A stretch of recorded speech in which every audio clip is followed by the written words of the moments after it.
Bonjour Emmanuel. Bonjour Fabienne, bonjour à tous. 2 petits ponts au mois de mai seulement, Oui. Emmanuel, contrairement à 4 donc l'année dernière. Quelques jours de congés en moins, quelques jours de travail en plus. Mm.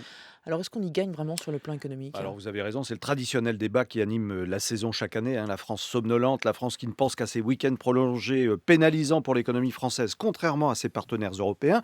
Donc ce mois de mai 2016 va-t-il être positif sur le plan économique? Eh bien, oui et non. Alors oui, impact positif sur l'économie, car 2 jours fériés tombent un dimanche, en l'occurrence les 1er et 8 mai. Ce ne sont 2 jours d'activité en plus, évidemment, pour les PME et les entreprises de transport qui, par exemple, ne sont pas obligés de casser leur plan de charge. Et puis non, c'est pas bon pour l'activité, évidemment, dans certains secteurs. Et évidemment, le tourisme en fait partie. Oui, entre autres. Alors, moins de ponts, ce sont moins de séjours en dehors de chez soi, moins de courts séjours vendus par les tours opérateurs.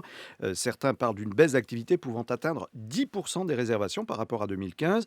Et selon le site Weekend Desk, le nombre de réservations pour le seul 1er mai a baissé de 40% par rapport à l'année dernière. Les professionnels s'attendent quand même à un rattrapage avec ce week-end-là de l'Ascension et puis celui de la Pentecôte qui tombe le 16 mai. Là, les réservations sont vraiment très bonnes. Alors ça c'est pour le mois de mai, mais est-ce qu'il y a une répercussion sur l'ensemble de l'année? Oui, d'autant plus que 2016 est un cas particulier. Comme les 1er et 8 mai, Noël tombera cette année un dimanche et nous sommes en année bissextile qui ajoute une journée au calendrier.